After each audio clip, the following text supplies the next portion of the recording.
छत्तीसगढ़ राज्य सरकार मोला नेवता देश के एक ठन ऐसा कर्म गीत आप बनाओ जे गीत है Guinness book of world record बने। तो संगी हो संगवारी हो वो गीत रही के कर्मा कुहू की गाबो मांदर के। तो लो ये गीत 26,000 युवा और युवती एक साथ नृत्य करीन और ये गीत है गिनीज बुक वर्ल्ड रिकॉर्ड बनिस। और ये गीत लगाए के सौभाग्य मोला मिलिस आप मन के आशीर्वाद और माया दुलार के बल पे।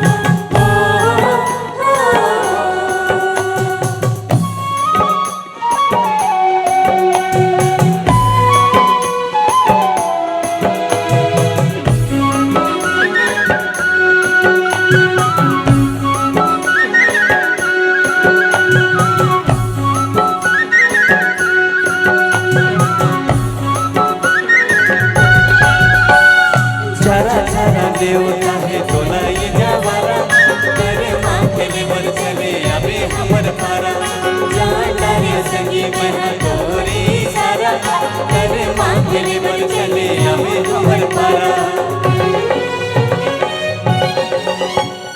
हरे हरे कर्मा को की गाबो मादर के तालमा कर्मा को की गाबो मादर के तालमा। संग संगे नाच लेबो संग संगे नाच लेबो चले ना ये सालमा कर्मा को की गाबो मादर के तालमा कर्मा को की गाबो मादर के तालमा। हरे हरे कर्मा को की गाबो मादर के तालमा कर्मा को की गाबो मादर के तालमा।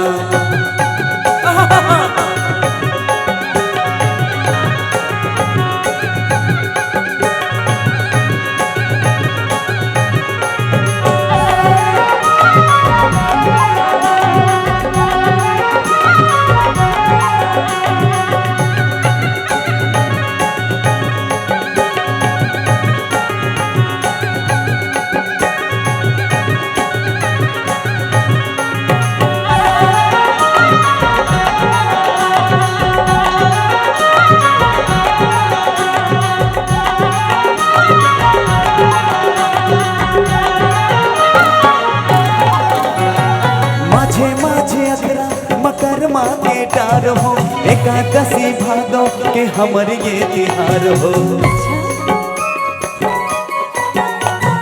जाई बहे आबे टकर के सिंगार हो करम कहानी ना सुने होई के दियार हो। अखरा माताए देबो संगी हमर चालमा कर्म को हुकी गाबो मादर के तालमा कर्म को हुकी गाबो मादर के तालमा। हरे हरे कर्म को हुकी गाबो मादर के तालमा कर्म को हुकी गाबो मादर के तालमा।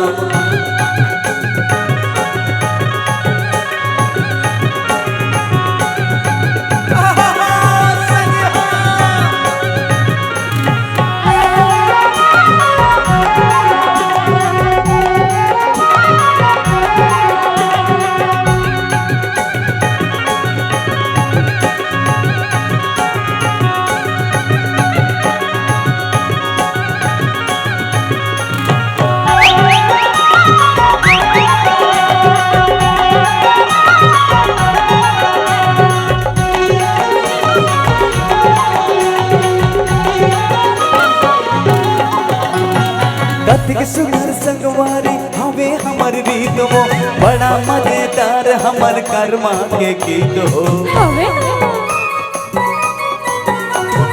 पैरी छने कावत चुराए ले सिकेरी निहुरी निहुर के बजाहूं मैं हमरे। अखरा माताए देबो संगी हमर चालमा कर्मा को हुकी गाबो मादर के तालमा कर्मा को हुकी गाबो मादर के तालमा। हरे हरे कर्मा को हुकी गाबो मादर के तालमा कर्मा को हुकी गाबो मादर के तालमा कर्म की कबो मादर के तालमा कर्म की कबो मादर के तालमा कर्म की कबो मादर के तालमा कर्म की कबो